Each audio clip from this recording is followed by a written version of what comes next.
Namaskar.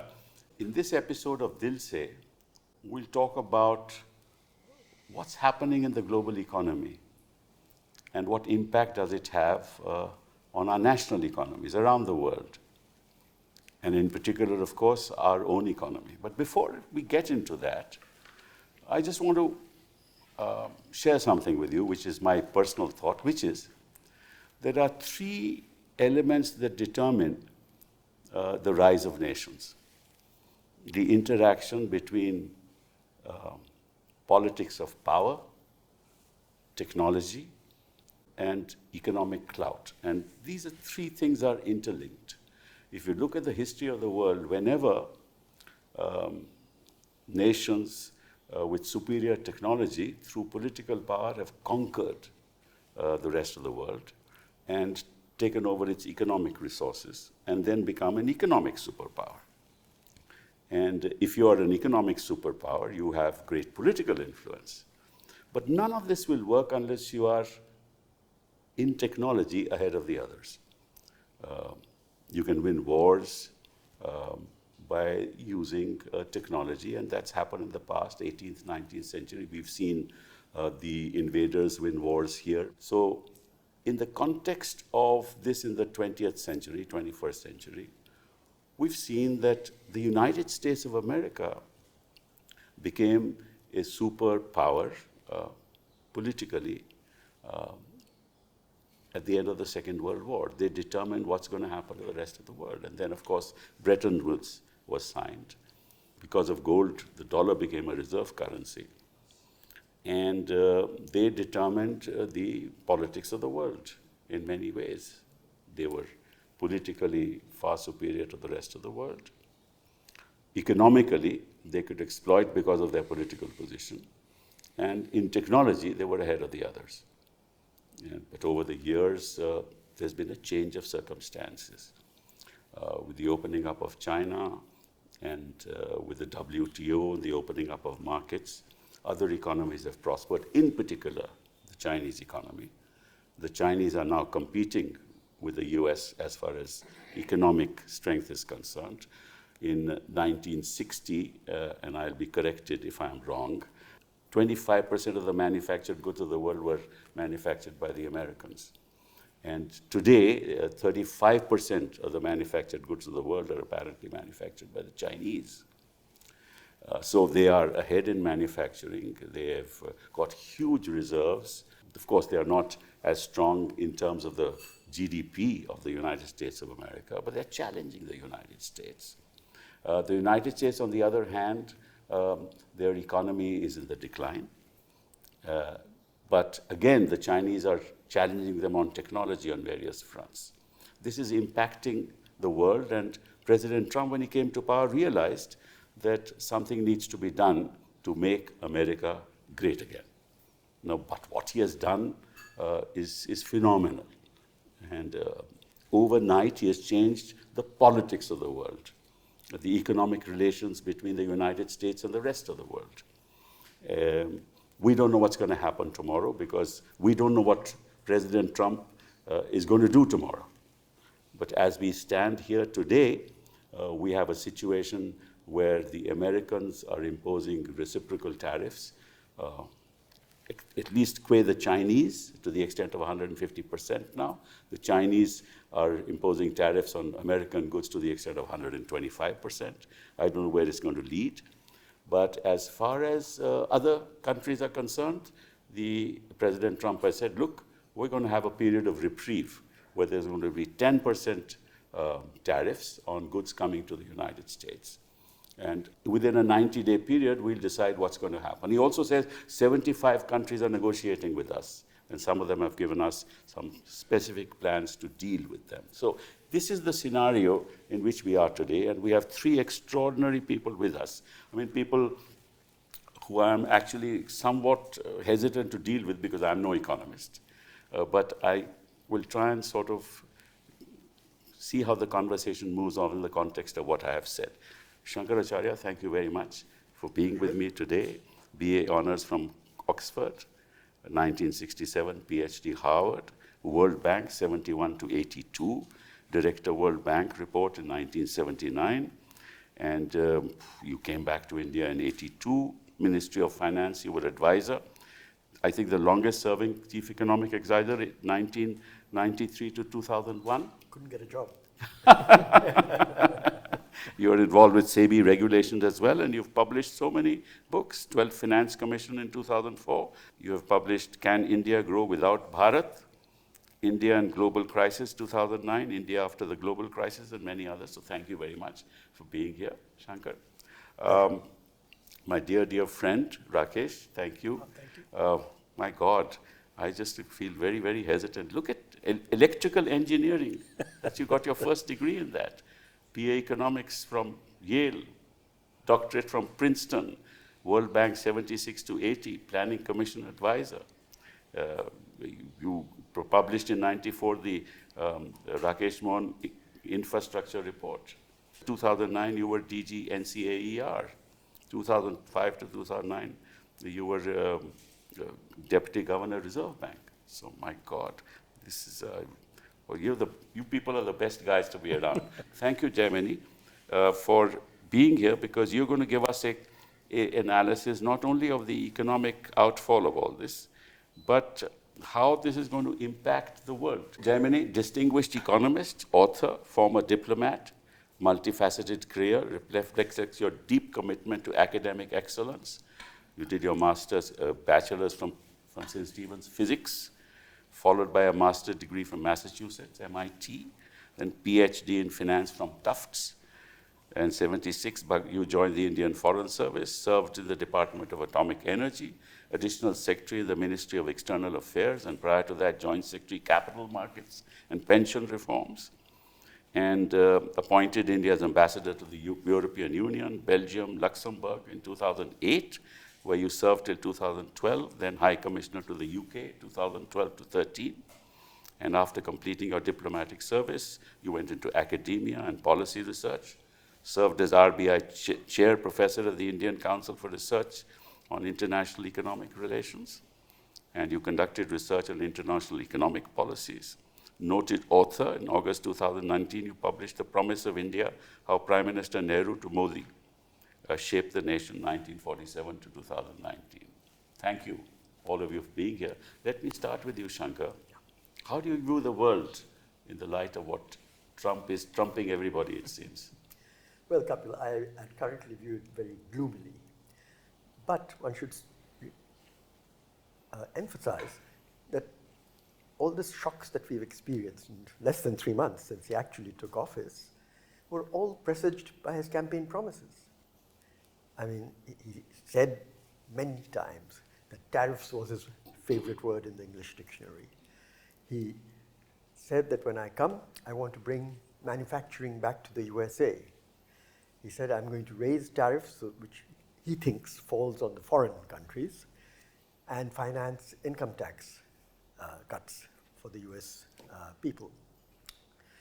And of course, we know that, Jaimini will inform us better, that his view on allies was rocky at best. Yeah. I mean, even in his Trump one, he totally alienated other members of NATO, the leading members. And basically at one time, as you know, there was a doubt about his honoring Article 5 about there's an enemy attack on one NATO country. US and others are obliged to respond. Correct me if I'm wrong, Jaimini. He actually almost challenged that. Luckily, it didn't get removed. So, I mean, he's a disruptor. And he doesn't care what happens as long as his image and his popularity, as he sees it, is expanded, and that he is seen to be doing things that nobody else has done before, whether they're good or bad, posterity will say. Mm-hmm. But will manufacturing come back to the United States according to you? I personally don't believe so. I mean, even if he keeps high tariffs on all countries, at present, as you said, we're on a reprieve, except for China. But even if he brings them up to levels that he had before, or similar levels, and don't forget, he's already imposed significant tariffs since he came. on steel and aluminium, Yes. on the automobile sector. Yes. He's talking about pharmaceuticals. So he's done a whole lot already. The reciprocal tariffs is a thing of April. Yes. These were done in March. Yes, exactly. And so, but I don't think his understanding of how economies work in the 21st century is at all deep. I see. It's true that manufacturing has declined from quite high levels to something like less than 10% in the US today. But against that, the services sector has grown tremendously, and this is in many ways a cutting-edge service sector. It's not. That's the technology part. That's the technology part you were mentioning. Yeah. And as you said, they're leading in many areas. China may be catching up in quite a few, but they are leading. So, I mean, I think his reading of it comes from politically, in a way, his base is what Hillary Clinton once described to her political doom as the deplorables. That is, those who've been left behind by globalization in the United States context, in states which haven't done well, blue-collar jobs which have gone away because of the decline of manufacturing, and so forth. So that's a solid 40% or thereabouts of the electorate, maybe 35, 40, I don't know. What's the future, Rakesh, of the United States economy in the context of what Trump is doing? I'm actually even more gloomy than my usually gloomy friend. What he is doing is really totally unprecedented. Many people have been looking at the Smoot-Hawley tariffs of 1929, which were also came about in sort of somewhat similar circumstances, where people felt that the US had to protect itself, put up tariffs, and so on. But what is interesting is that what he has already done, the tariffs are probably somewhat higher than what the Smoot-Hawley tariffs were, Okay. which was an average of around 20%. And more than 60%, even then, of imports to the US were not taxed. So there were only about a third or so were taxed, average came to 20%. And the result was, I mean, of course, there were other things that also happened, was a depression. Unemployment shot up within a year, doubled from 6%, from 8% to 16%, and the unemployment was already high at that time. There was a fall in global trade by almost 2/3. So what he's doing now is much worse or much more than that. Global trade is, I believe, already Falling, yes. Already falling. But the point is that then it fell by 2/3. Yes. So God knows what will happen now. Second, what is also interesting to me as an economist is that about 1,000 economists actually wrote to Herbert Hoover, Okay. don't do this. What I find very interesting now, I don't see a similar action by American economists who've been lecturing us on free trade forever. Yes. Okay, so I'm quite amazed actually that this hasn't happened. But he blames the free trade for this. Yes, so that's also coming. What is very interesting to me is that the whole premise is wrong, that the US has suffered. I was looking at the ratio of the US per capita income relative to some of the main other advanced countries like Japan, France. It's $80,000 per capita. So now it's for the about US. $80,000 per Yes. capita. The ratio, so it's now almost 2.5 times that of Japan. That's true. In the year 2000, this is when China entered, and WTO, that's what it's all blamed, that look, we allowed them to enter WTO, this is what they've done. So it's good to see what was the situation in the year 2000. So in the year 2000, actually the US per capita income was slightly lower than that of Japan. Now it's 2.5 times, 2.4 times what they were. Similarly, if you compare with France, it was about 1.6 times in 2000, now it's 1.9 times. UK, it was 1.3 times, now it's 1.9 times. So the premise is basically wrong. What is correct is, of course, that China has come up tremendously. There's no question of that. But the idea that US has been taken advantage of by other countries just does not stand up to scrutiny. It is true what Shankar was saying, that many manufacturing jobs have been lost. But then, 100 years ago, 150 years ago, so many agricultural jobs were lost. No, not only that, I think you're right that manufacturing jobs have been lost, but there's been low inflation in the United States because of the fact that Chinese goods are coming into. Now, if you raise your tariffs, you're going to be having an inflationary effect. Absolutely. And another thing that Shankar was saying in terms of technology and service sector, that if you take the usual thing everyone talks about, iPhones, okay, all the value added is in the US.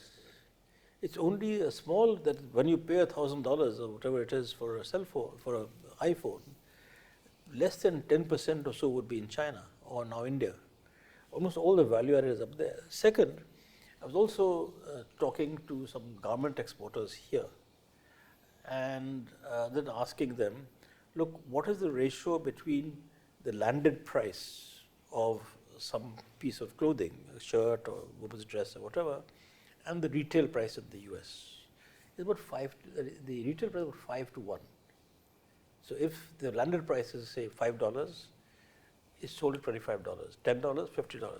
Okay. So again there, the value added is there, not in Bangladesh or Vietnam or wherever. So what is interesting to me is that false stories have been spun in terms of the impact of trade on the United States. What is true, however, is that certainly certain pockets, in particularly the Northeast, have been impacted because of the job shifting abroad. Right. Now, since I used to live in New Haven first as an undergraduate, more recently as a professor, you take the train from New York, say, to Boston, and on both sides, I've taken that several times. Yeah, on both sides of the track, you see old garment factories. That's right. Which have been, Detroit, for example. Detroit, same thing, Detroit, exactly. Yes. So what I'm saying is that this has been going on forever in the world. Even read novels about the UK, that when the looms, etc., came in, they also used, all the clothing was done by hand before that. Right? Lots of jobs were lost. And of course, there was a lot of suffering, there's no doubt about that. One thing that I do wonder actually on this issue is that is to do with women's labor force participation, that which has gone up tremendously in the United States. So say till the late 60s or so, it was still relatively low. One of the, just the connection with this, that in those days, earlier days, when this kind of disruption took place, only basically the men who worked, and then they had to find another job somewhere else. Now you have to find 2 jobs to move, because almost all women are working. Okay. So I just wonder, because what I do know is that mobility has traditionally, geographical mobility has traditionally been very high in the United States. And I know that till the mid 70s or so, 1 in every 5 households in the US moved every year. Some of them would be just moving from here to the next neighborhood. Well, it depends on tax advantages in different states. And also just moving, going up in the world and moving up. Now that has come down tremendously. So what I'm saying is that one of the things, what is interesting to me is that despite all the economists, everything else, so much research, etc., in the United States, you haven't seen much saying that, look, all the value added is here. Unemployment has been low, so it doesn't mean that Americans are out of jobs. Okay. 2, just look at all the jobs created by the imports, right? And whether it's trading or designing, marketing, and everything else. 3, that there hasn't been that much of an effort to concentrate on these areas where the suffering does exist.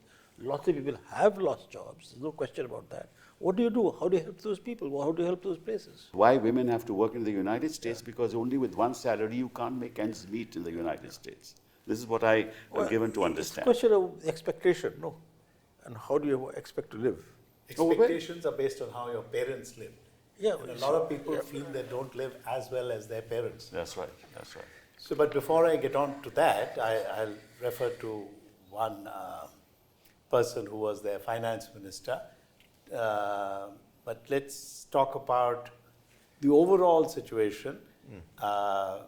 My learned friends here have talked about the economics and financial uncertainties. Let's talk about what is certain. Some things have become certain, which is counterintuitive. What has become certain, which was always there in the background, is this US discomfort with the rise of China. Absolutely. Both as an economic power and as well as in the future as a strategic rival. Now, even during Biden's time and even earlier than that, there were murmurs, there were some moves done by Biden. Trump has made it crystal clear, enemy number one, China. So, and obviously the Chinese are reacting to that, but we'll come to that later. His global vision, which I think is shared by a number of, within inverted commas, strategic experts in the US, is that Russia is not that much of an enemy. Russia is not what Soviet Union used to be. Russia is not even a communist in the traditional sense. Europe is neither here nor there. The US spends more on Europe's security via NATO than is warranted given the fact that Europe is relatively affluent. So Europe is, well, they will look after themselves. Russia, we don't need to be that worried about them in terms of what's going on in Ukraine. Enemy number one is China. And let's go back to Monroe Doctrine. So that's why Greenland, that's why Panama Canal. The US is thinking of itself as Northern Hemisphere. This is ours. Right from the top. And that's why this silly stuff about Canada should join us. So there, you see, there is a certain, I'm not saying that it is rational. I'm trying to peer into Trump's mind. You're finding logic where none exists. That's the usual habit.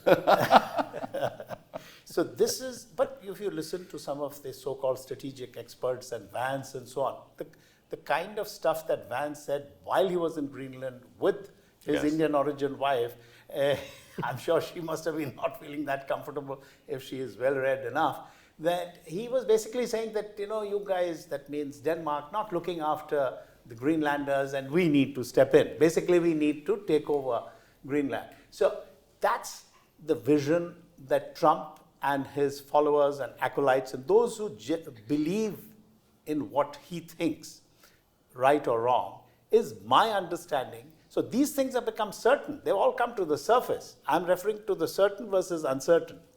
While on the economic side, there are just too many imponderables. So is this good for the US? I think most rational people will say it's not.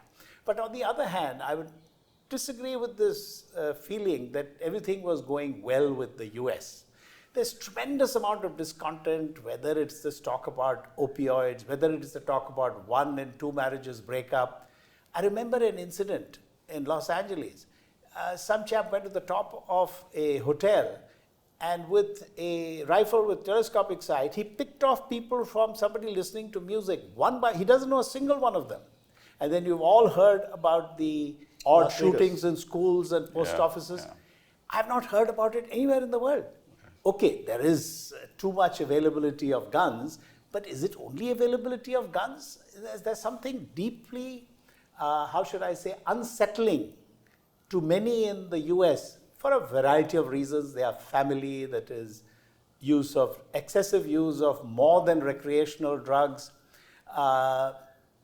So some of this is uncertain and is showing up in Trump saying that family is important. That's why he brings in somebody to say a prayer in his first cabinet meeting and so on. You know, God will save us. Prayers is what is needed. So he's appealing to that Christian right in the US. And I'll stop with one last comment, which is color. People don't want to say it out aloud. I'm sure there are a number of people who are highly educated in the US who are uncomfortable with the US gradually not having a majority of white people. This is not to say that they are racist. They feel we have built this society, we have built this country. They forget about the Red Indians and so on. And this now is the anti-immigration stuff. That's right. And this is that we don't want too many people who are too different from us. Well, There's one other thing in this. I think, I mean, while we're looking at the darker side, so to speak, misogyny. I mean, there is a backlash, I think. I mean, I was there as a graduate student during not just the anti-Vietnam War, but the women's liberation and civil rights were in full swing. Right. And I think what we are seeing today in America, last few years as well, is a backlash to, if you like, the rise of black people, colored people, compared to what it was 50, 60 years ago. And on the misogyny side, I think, all this woke business, all of that is creating a backlash, which has the political base and is part of his popularity and power. Going a bit far, perhaps, but I don't know if you agree. Yes, I agree. I agree with you. Yes, there is a strong element of this. Yeah, no. The funny thing is that there are a lot of women who have voted for him. That's true. So maybe they also somehow feel that the US was great when men worked, women were at home looking after the children. Our families were, should we say, more coherent and more stable.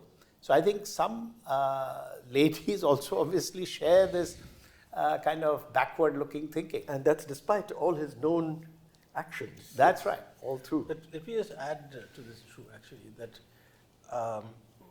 there is this issue about color and how the white still majority may be feeling that in the elite universities now, Harvard, Princeton, Yale, Berkeley, etc., the entering class no longer has only about 35 to 40% whites in these elite places. That's right. Partly because of the rise of Indians and Chinese origin people, but also because of affirmative action.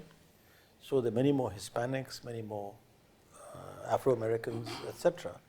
So one can sort of just put your mind into their heads that, that say upper middle class, elite white Americans have great difficulty getting their children into these schools. Also because they are very expensive, not with the elite places only. That's right. So one can sort of understand the kind of resentment that Jaimini is kind of talking about. And this is just going on consistently. Also, at least I find it very interesting that in many of the channels, when I first went there in 1969 to the US, you never had a black anchor in television channels. Now it's quite common. So let me just get back on this issue of the rise of China, actually.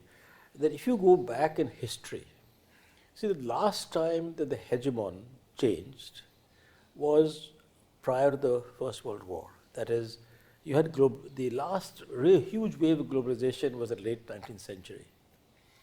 And by then, the US had started coming up, but the US was still hesitant in terms of, there were still a lot of isolationist views in the US. They were reluctant to get in the First World War, they were reluctant to get in the Second World War. The point that I was trying to make was, take, for example, America trying, spending all the money on defense for Europe, for the defense of Europe, right? And the outcome of that is that Europe is doing the kind of social security programs which it can do with the savings, because they don't have to spend anything on defense. And so therefore, the nature of polities in the Scandinavian countries in Europe are far more, not socialistic, but there's no real gap between the rich and the poor. In other words, everybody is fairly well off. Unlike the United States, there's a huge gap. So when you talk about $80,000 per capita, you're not realizing that this is really concentrated, like it is in India, right? We talk about our per capita, but ultimately it's that's the average. Yeah, that's the average. It's not showing. It's not showing. Some Therefore, the the benefits of trade have not percolated down to the ordinary American. No, I think there. No, but I'm just saying this is the contra view. I wanted you to. Not sufficiently would be what I would say. From the consumption angle, US, I believe, has benefited hugely, essentially from good quality, cheap imports. Correct. And if you didn't have them, you'd have much more inflation. But housing is expensive. You see, we must understand what the needs of the American family is, which is why I was talking about it. Housing is very expensive in the United States. Everybody wants to, live in an Upscale neighborhood, yes. Neighborhood, right? Very expensive. Healthcare is very expensive. Healthcare is very Higher education is very expensive. So you're right, consumption is cheap. But still the ordinary American, and I've talked to several of them, feel that they are not sharing the wealth of the United States of America. And that's creating some problems. It's and that's the why differences which creates jealousy and envy. That's the point. It is not in an absolute sense Correct. that they are badly That's off. the point I was trying to make. Absolutely. Compared to the global average, they are very well off. Yes, correct. But it's the differences which have increased over time, which is leading to this. Ironically, he's backed by billionaires Yes, of course. and oligarchs. That's because of tax reasons. Yeah. That's for other reason altogether.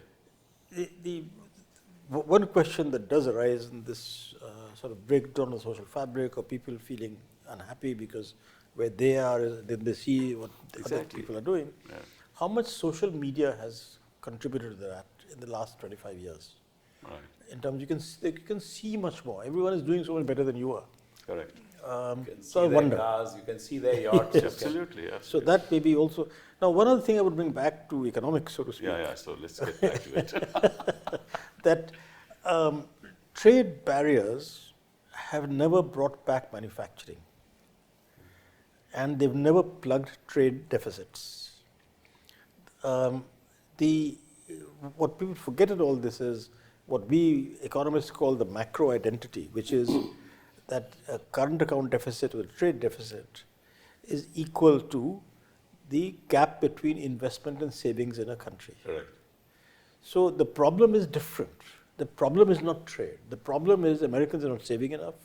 The government is saving continuously high budget Not deficits. saving enough because things are expensive, and I No, still no, hold on to that. no. Your housing the and US stuff. government, US government. U.S. government. Okay. Because they have done so many tax cuts, That's particularly on the rich, which goes back to the point I was making, that because you're not taxing the rich enough, you have major budget deficits. Right. Therefore, there's general total dissaving in the country.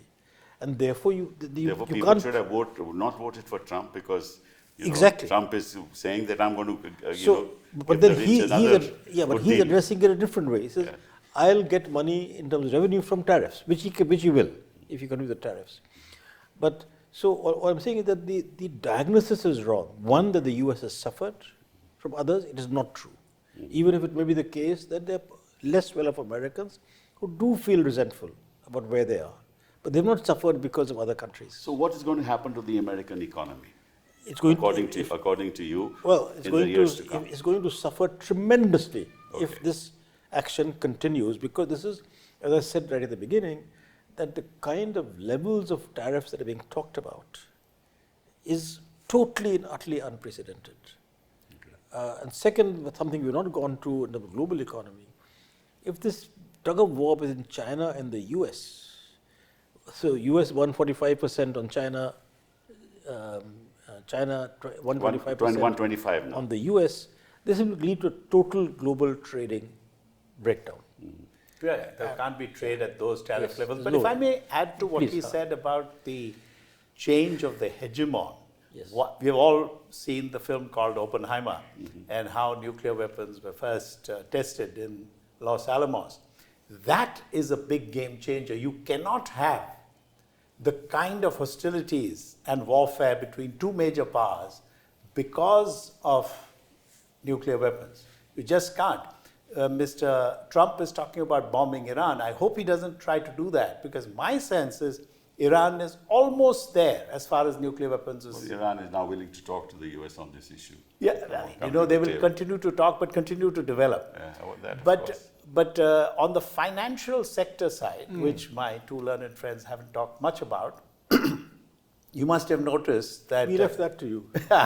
You remember one chap called James Carville? He was an advisor to Bill Clinton. He says, if I get reincarnated, if I come back, I want to come back as the bond market. Yes. Because the bond market, Bonds are rising. the yields have risen. Yields have risen. On the 30-year, it Prices is have dropped. Yes. And this is very strange because at times of stress, investors around the world go and buy US government bonds because they see it as a safe haven. I'm sure they still see the US government bonds in terms of their creditworthiness as AAA and above. What they are concerned about is the kind of economic decisions Trump is making, that it will lead to all kinds of inflation. So they are not prepared to accept treasuries at the current rate. So it is pushed by selling the treasuries, they pushed rates up. But what people are saying, okay, he is blinked, because people are forgetting that every day the US Treasury has to issue treasury bills and treasury bonds because many are maturing every day. Right. So it's not something which will happen in the future, which some analysts seem to think, okay, no, but every day there are billions which are maturing. Yeah. So you have to issue fresh debt. Correct. Absolutely. So that is what is really spooking. That's why you probably had a near crash. That's right. So, Jim, I want to ask you, that 40 or 45 or 50 basis point increase in one day of the yields on the US 10-year Treasury. No, that's factually incorrect. It's about 12 or 14 basis points, not 40 basis points. That spiked up, came back. Okay. So yeah, but it's still a lot. It's huge. If you hold $1 billion worth of 10-year US securities, the yield goes up by that much. You have lost in terms of present value of that bond. So Jamie, this is the other issue, that given that China holds a significant portion. I'll give you the exact number. China holds, according to media reports, I don't have any access to privileged information, the total holdings that China has of US government bonds and bills is about 700 billion. And it has another 9 or 10 billion worth of US equity in various companies, etc. So total investments, as per media reports, is about 1.6, 1.7 trillion in US government. So they'll have to come to a deal, no? So that's one they'll have to come to a deal. That's one reason why they are not happy with the drop in prices. Yes. So this idea that they can use those holdings to threaten US is counterproductive for them. Exactly. That's why Trump is saying, no, he's a good friend of mine, she is a good friend of mine, we'll come to a deal. So David, that's my question, that out of the 700 billion holdings of the Chinese and US treasuries, suppose this withdraw 50. Would that make a huge difference to the market? It could make some difference, but not a huge difference. Because they can't withdraw too much because nowhere else to put them. Well, it depends on what the reaction is by others. They probably sell 5 billion to begin with to test. You put your toe into the water to see how hot or cold the water is. We'll see what happens. Let me go on to another topic. Yeah, sure. As I started this conversation with the proposition that technology, political power, and economic clout are elements that go into the rise of any nation. Now, Trump is talking about taking over Greenland. Trump is talking about taking over Palestine, right? Sending the Palestinians out. He's again and Panama Canal. He's trying to assert his political power. Correct. Right? He wants an economic deal within Ukraine, right? He wants some of those rare earth elements there. So he's trying to use his political power to get economic benefit. That's part of his strategy, I think. I mean, you're absolutely correct. Right? Is that right? Yeah. And technology is ahead. So he wants to regain the political power of the United States by aggrandizing, right? And using that to retain US hegemony. How far am I correct in that analysis? Well, his intentions are exactly what you said. But intentions are intentions. The ability to achieve. For instance, his offer to Canada, become a state of the United States. You've seen the reaction. That's not going to happen. That's not going to happen. You saw the reaction. Yeah. So he may be able to take over Panama Canal. Yeah, the biggest beneficiary of that is going to be Mark Carney. So I think some of his statements one has to take seriously and I think Latin Americans must be watching very carefully. He can't threaten countries like Brazil. They are rather big. But smaller countries like Chile and so on must be not comfortable at all with what, if he says, no, but you're right at the bottom of South America and I need certain routes as far as my ships are concerned, warships and other things, so I need to take over your country.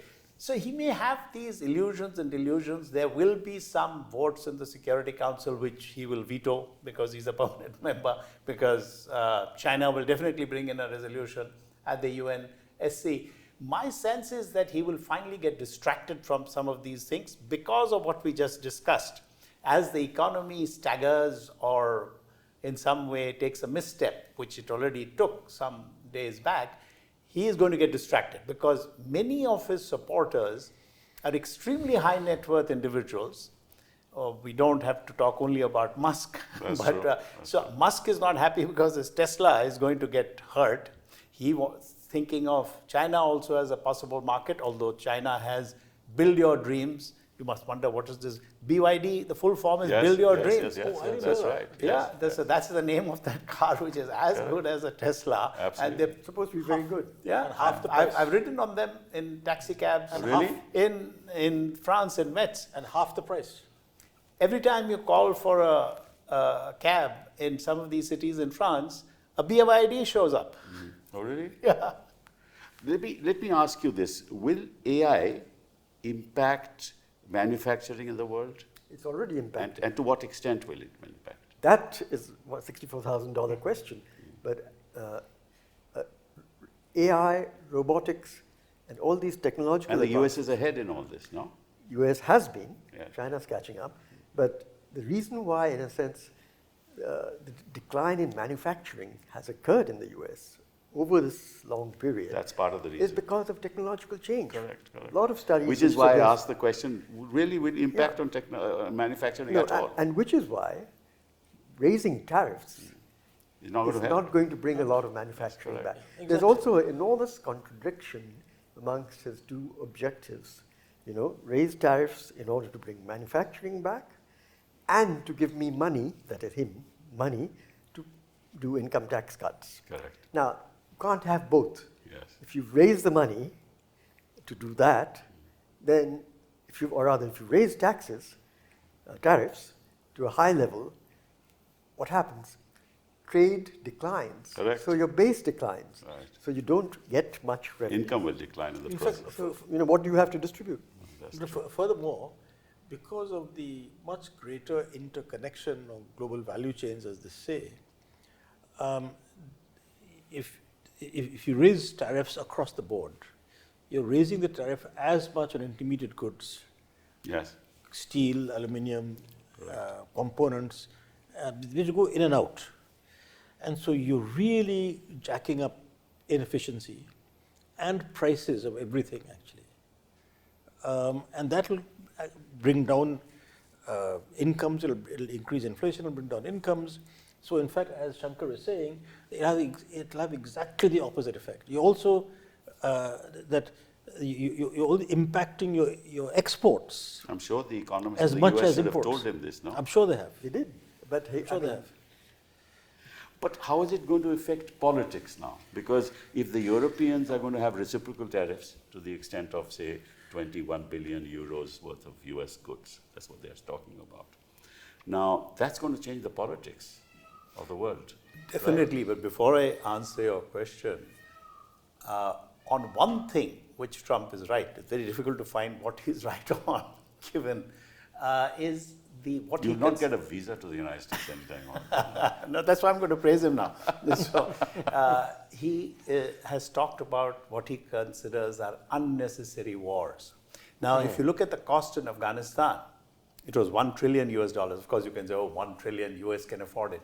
But, the war in Iraq, with continuing number of troops in Iraq has been set back 50 years. That's true. And if you go there, their bridges and all that still destroyed. So to that extent, I'm not suggesting US should become isolationist, but at least in terms of not invading or taking over countries militarily, if he doesn't do that, although that's what he says. That's inconsistent with what he's talking about in the Northern Hemisphere. So, I mean, he's not a person for consistency in any way. Yeah. But looking forward to Europe and how will it affect the trade between those two sides of the Europeans may go to the Chinese and have a deal with them. I don't know. Unlikely. I think the only real hope for the rest of the world outside US is to sort of design a set of policies and institutions in the area of trade which recognize that the reality that they're facing now, and probably, given where he's coming from, one says probably there's huge uncertainty, that US is really going to turn protectionist for a significant time. It won't suddenly correct. Now, if that is the case, and if Europe, large chunks of Asia are truly committed to something like a WTO regime. No, even bilateral trade agreements. But I think bilateral, multilateral, regional, basically open trade, rules-based, and where people stick to the rules. If they can essentially strengthen those elements which exist, it's not that they aren't there, but protect them, that's their only hope. So you mean something like the COP, this is where the US has withdrawn, but everyone that's else not going to happen. Yeah. Shakesh, that's not going to happen. Everyone else is continuing. It's going to happen. The bilateral agreements are going to happen. You see, we don't know what the outcome is going to be, because if you have tariffs, the Vietnam on textiles, I'm giving you an example. Sure. Vietnam on textiles with very high tariffs, 46%. And you have relatively lower tariffs as far as textile industry in India is concerned. You have an opportunity actually to get the market in the United States on textiles alone. So it depends on what kind of bilateral arrangements are made with different countries which impact your economies and their economies. So in fact, you brought me I was about to ask this question, that one of the sort of rationales for what the Trump administration has done on these tariffs is really as a negotiating tactic, which is therefore then reflected in this 90-day reprieve. That one possibility, if one looking at the positive side, is that he actually succeeds in other countries bringing down the tariffs as they would like them to. In our case, many of us economists have been saying that we shouldn't have raised those tariffs in any case, and we need to bring them down. Okay. One doesn't like to do anything like this. But the Indian industry, doesn't want to compete. Doesn't do that. Yeah, I agree with you. They didn't back in the early 90s either. Yes, exactly. But what I was going to say is that the Bombay Club. Yes. So whereas any country, I don't like doing something because someone is bearing down on me. But that's still an opportunity for us. I know. No, I agree. I agree with this because, I keep referring to this. 105% duty we impose on a second-hand car. Exactly. It was ridiculous, and in the last 10 or 12 years of this current government, tariffs have been raised. And they talk in terms of being more private sector friendly, but in an overall sense. But in actual terms, please correct me if I'm wrong, I think they have raised our duties on imports on a variety of things, in fact, and on food. Modi has been protectionist far before Trump. But it's a fact. Actually, it's a fact. Because of the high tariffs on some of the items, I looked at these numbers. So the average applied tariff on what we do import from the US is 14% only. It has risen from 10% 10 years ago to 14. Similarly, the average applied tariff on what US imports from us is 3.5. But it was 2.4 in 2014. This is actually Is it weighted by volume of imports? It's varied by the values imported. Okay. No, but the point here is that because our tariffs are so high, then nothing comes. Right. So there's only what stuff that actually comes. Okay. Okay. But much more could have come. And we hardly import any agricultural goods except for dry fruits and stuff. That's because we've been blocking it for many years. Everything. Yeah. So there are also genuine livelihood issues. I agree with you. Not that the kind of subsidies that the Americans give to their agriculture, it's just they don't count it. as part of subsidy at all. But let me go on to now the Indian economy, because it's going to impact the Indian economy big time. Textiles, pharmaceuticals, gems and jewelry, That's our top automobile export to the components. US, gems and jewelry. This is going to affect us deeply and negatively. The number one export in terms of value in the latest financial year is still clothing, bedding, Yes, that's what I etc. said. So and there the margins are very, very narrow. Very thin because there are others. So you can't negotiate a better price. Yes, all the Bangladeshis and everybody else is also a competitor. Vietnam, but I don't know. China is China- still by China far is- the biggest. Well, no, but you see the Still- advantage is if China, the tariff is 150% or 125%, and Vietnam is 46%, and Bangladesh and others are high, and we are relatively less. We have an opportunity actually. No, but Kapil, this is as I think Jaimini said, on Rakesh, negotiating position. That's correct. And I think the reality will be, like us, all these countries will negotiate bilaterally so that the so-called reciprocal tariff, which by the way it's calculated in a way which has nothing to do with tariffs, That's right. will come down Yes. in the end. So that's the So only I think- positive possibility. That's a positive possibility. So if they come down, but what in the steel sector, the automobile component sector is going to be tough for us again. And those may last longer, because those, I think, for one thing, they're much lower, so they're not ridiculous. That's correct. That's correct. There's another aspect to that actually, steel, aluminium, these commodities, Yes. that if the gloomy stuff happens, or the tariffs continue, etc., and the global slowdown, then the prices of these commodities, all of them will go down a lot. This happened after the great financial crisis, what I always call the North Atlantic financial crisis. And a lot of our NPAs that took place in India in the 2010s, the banking system, at least 1/3 were to do with these metals commodity sectors. Okay. So this could be a global thing, and this is particularly in the light of China having huge excess capacity. Right. That's right. Yes. So this is another aspect of what might happen to the global economy and to us. But if we're going to have a bilateral trade agreement with the US, and we are now seeing that, look, we should have some kind of an interim agreement with the US at the moment, till such time as 90 days expire and we get a bilateral agreement. What's likely to happen, and I think that's something that I want your thoughts on, that the US is going to insist that you open up other sectors of the economy. Yes. Right? And that's where we'll be in real economic trouble. Because we can't afford to open up agriculture. Exactly. We can't afford to open up dairy products. We can't afford to open up meat and other products. I think there we need to distinguish. So then how do we deal with No, I that? think on our side, we have these blanket no's. No agriculture, no dairy. But actually, I think if you negotiate carefully and distinguish carefully, there are areas we are genuinely competitive with, whether it's New Zealand or Australia or US. If our farmers don't get the real price for what they produce, how can we be competitive? Sorry, don't get that? They don't get the price of their agricultural produce. How are they going to be I'm not saying you're competitive? going to be able to do this in rice and wheat. Yes, okay. But there are a whole lot of other agricultural commodities where we, I think, could be competitive, and where if we allow sort of bits and pieces to It's going to propitiate have to the an US. enormous political impact on our So, country. but Well, you see, but that, Will this is what Modi puts us- allow it? That's no, the other question. our this is where it highest- puts us in a hard place. Yeah, That, So you'll have enormous pressure, yes, but you'll possibly have enormous political backlash. that's correct. So what do you do?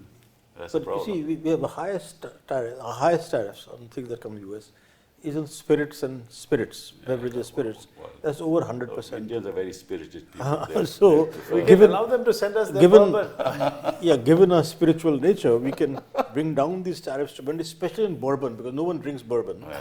So you may bring that down to zero. Yeah. But- Bring the tariffs down on these These motorbikes, ridiculous so it's yes. okay. So things like this also, coffee, tea mate. Yeah. You know, why do we have more than 60% tariff on coffee? Yeah.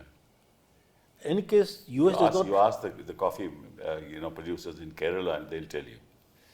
Yeah, you see, you have to see this impacts. But you see, US doesn't produce any coffee anyway. I'm not talking about the US, generally I'm talking about. But you are saying that you'll do this only in terms of an agreement with the US. अभी तो bilateral हो रहा है ना.